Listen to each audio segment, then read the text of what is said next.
Okay, so in this video we're going to talk about pulling handles. And pulling handles is only one of the many ways you can use to make handles. You could use slabs or coils or make little sculptures, but pulling handles is probably one that you see most often on thrown pieces, so that's what we'll talk about here. So pulling handles, we start with just kind of a log of clay, kind of thick, so you can get a decent sized handle out of it. You want to think about the size of the piece this handle is going on, depending on how big it's going to be. So if you're making a really big piece, you need a big handle. You need to support the weight.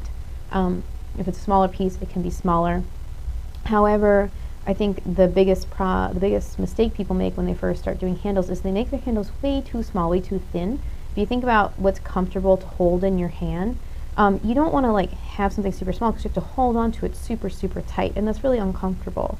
So think about the shape of the hand, what size it might be, remembering that clay shrinks when we fire it, so things will get a little bit smaller than they are now when you're making them. And you also want to think about the size of the loop of the handle.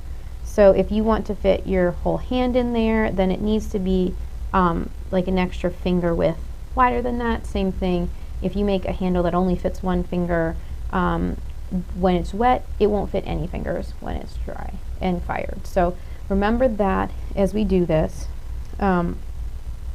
So I have my lump of clay, and it's kind of like throwing. So because what we're doing is we're trying to stretch the clay in a consistent manner to get a flowing surface. So if I start off with a lump of clay that's fairly consistent, you can see it's starting to stretch out now.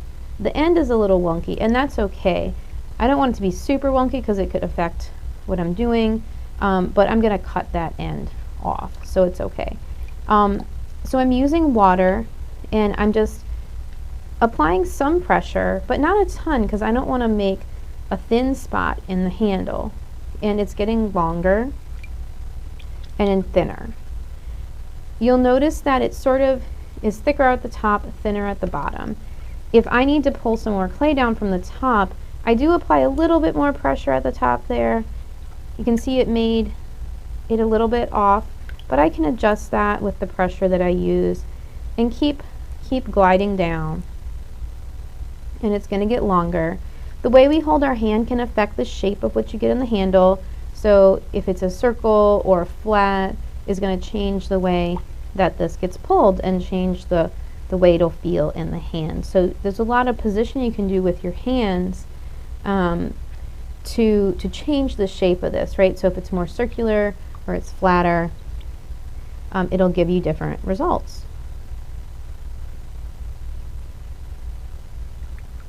And as this lengthens, I'm going to try to think about, okay, well, how does that feel in my hand right now?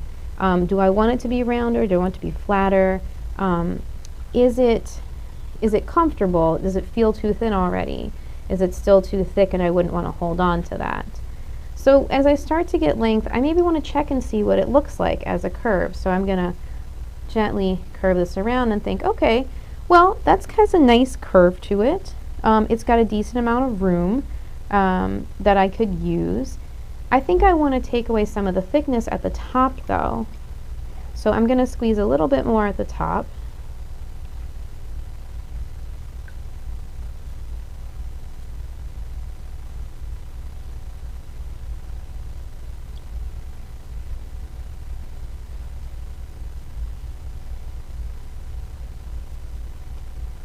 And then I'm going to do that again. I like that a lot better. It's a lot more room for me to work with. So I'm going to stick that end onto the side. And what that does is it's going to set up a nice curve for me. And I could play with this curve if I take some water so my finger's wet. I can play with this curve a little bit and change it. When I'm happy with what I'm seeing, I'm going to cut this handle off of the bigger lump and set it up to dry. So I'll take a pin tool or a knife, a fettling knife, and I'm going to cut this off the lump, and I'm going to take it, just gently let it fall into my hand and place it on a surface, and it stands up. So I just put it down on the wheel where you can't see it, but it's standing up on that cut. So what it's doing is it's supporting itself with that curve.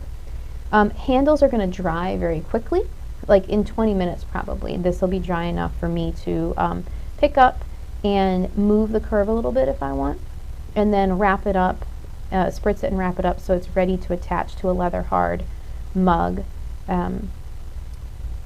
later on. Generally we do handles after the piece is finished so that it's ready to go, because handles dry so fast. I also usually suggest making extra handles because you never know what shape's going to work with a piece, or if you're going to cut through it in the wrong way and mess it up, so it's good to have extra.